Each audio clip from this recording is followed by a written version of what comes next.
Hi, Melanie. First of all, I want to start by saying that this is such a good paper and really helped me, really inspired me, I should say, actually, to kind of rethink my own paper.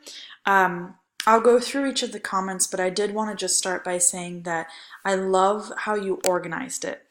It's not necessarily a very um, it's not a subject matter that's easy to kind of delineate and categorize.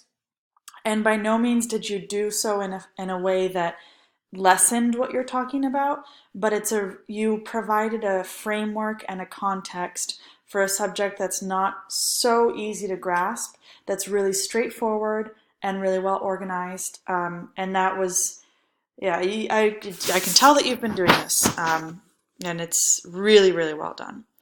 Um, so the first thing is just I like that you started off by introducing and defining the different research paradigms that you're going to be looking at. And not only did you start with the definition here, but you then went on to contextualize it within an example, which I think is incredibly helpful. I'm assuming that the outline will stay in your paper, and I hope it. I don't. I think it should. It's great, and it really helps just to see kind of the breakdown of each, like I mentioned. Um, so let's move through here in your introduction. I mentioned here that I think it's a really, really wonderful introduction. There's no question about what we're going to explore during your paper. Your goals are laid out.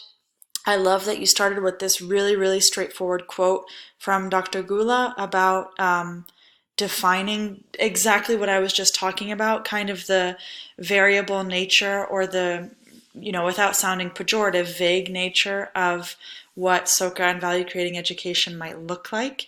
And so I like that you start with this quote that includes this section here about this is what it feels like to different people trying to practice it, and it can be taken in different ways, which is something that you've also addressed throughout the quarter in your discussions, which is incredibly helpful as well and has certainly enlightened me through the process.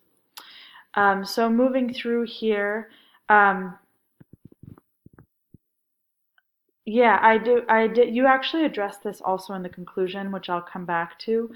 But I do like that you touch on the potential for the gaps here in terms of what traditional research methods might lack, for lack of a better word, in terms of bias and context. That's a little one-sided or a little bit biased.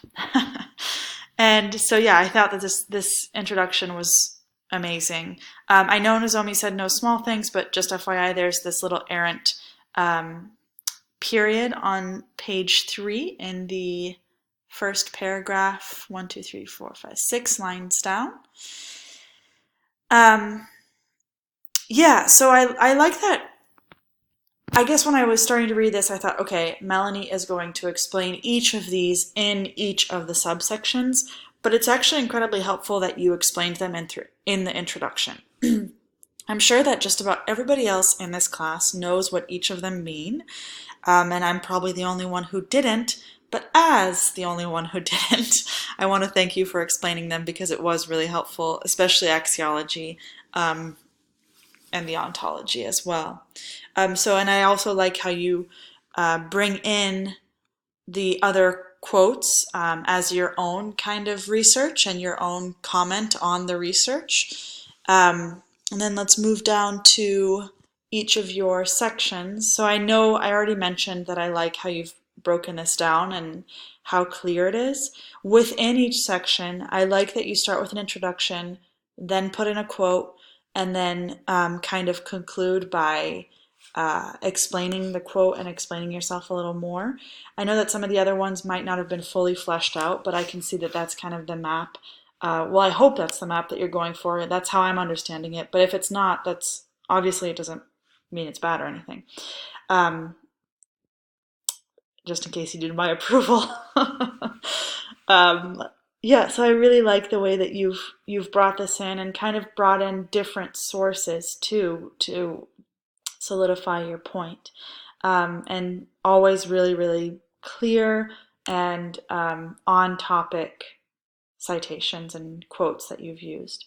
I think this would go for each of the sections, so um, each of the four, and so I don't want to be repetitive here. So I'll scroll down through and get to the ending parts of your paper. Um, I like the beginning of the conclusion. I think it's great. I'll hopefully we get to read these when they're all done. Actually, I don't know that we will, but if we do, I'll be really interested to hear the final product. And as seems to be my squeaky wheel theme throughout the class, I love that in this last section you're planning to ask, how can I, in my own way, as I am, right here where I am, and with the people directly in front of me, cultivate the wisdom, courage, and compassion of a world? Or in other words, how can I apply these values of Soka education to my own context with my own students? And I like that you really address this and kind of leave it as a reflection point for the readers. And I love that you use this term here. It's not something for those people over there, which is so easy to do.